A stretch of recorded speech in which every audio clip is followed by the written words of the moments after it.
This room is not too small. The lighting is making it feel that way. Look at the cold version first, then watch the exact same room under layered light. No furniture moved, nothing became more expensive, yet the walls appear to sit farther apart, and the seating group becomes easier to read. That is the experiment in this video.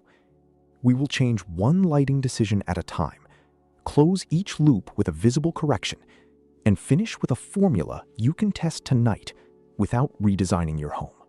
Mistake 1 is asking the ceiling to do every job.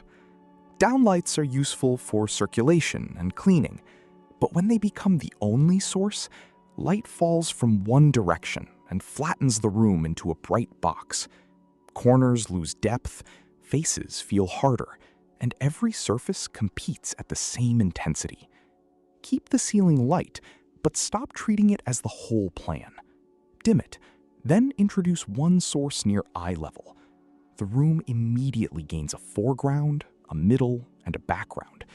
That depth is what makes a compact space feel more generous. Mistake 2 is choosing brightness before temperature.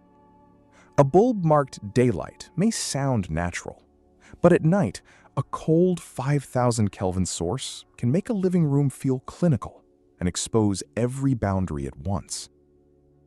Warm light does not magically enlarge a room.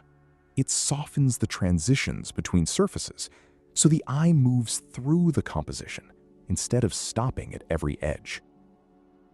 For living areas, begin around 2700 Kelvin.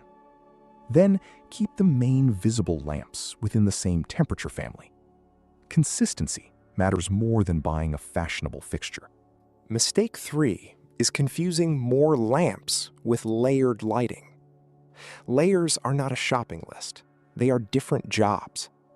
Ambient light lets you move safely. Task light supports reading or work. Accent light gives the eye a destination. In the single lamp version, one bright pool dominates while the rest of the room disappears. In the corrected version, the table lamp anchors the sofa. The floor lamp gives the back wall depth, and the ceiling remains quiet. Each source contributes, but none of them shouts.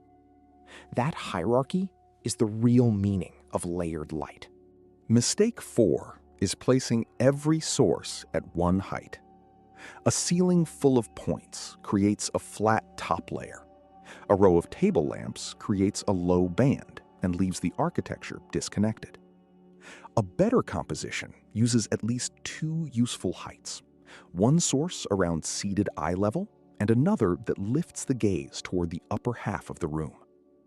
Notice how the floor lamp connects the sofa to the wall behind it, while the table lamp keeps the foreground intimate. The vertical relationship makes the ceiling feel higher without changing its actual position. Mistake 5 is trying to remove every shadow. A room without shadow has no hierarchy. The eye cannot tell what matters, so the space feels busy even when it is tidy. Instead, decide what the evening composition is about. Here, the seating group is the focus. The storage remains readable, but it does not demand equal brightness. The corners are not black, they are simply quieter. This is selective illumination, not underlighting. If every lamp and downlight is at full strength, dim one source at a time until the room develops a clear first stop. Here is the complete formula. Start with one warm ambient base. Add one eye-level task source near the activity that matters most. Add one secondary source at a different height to create depth. Keep visible bulbs in the same temperature family, and let at least one part of the room remain quieter than the focal area. Then photograph the room from its entrance. A camera makes competing bright spots easier to notice. If your eye jumps to 3 unrelated sources, lower one. If the back wall disappears, lift one. The goal is not maximum brightness, it is a readable sequence. Tonight, switch off every light and rebuild the room in this order. First, turn on the lamp closest to the activity you care about. Second, add one source at a different height. Third, bring the ceiling light back only as far as the room needs. Finally, check that the bulbs agree and that one area remains visually dominant. If you want design advice you can actually see working, subscribe to Valharst Studio. Every experiment changes one decision at a time, so you can use it in your own home.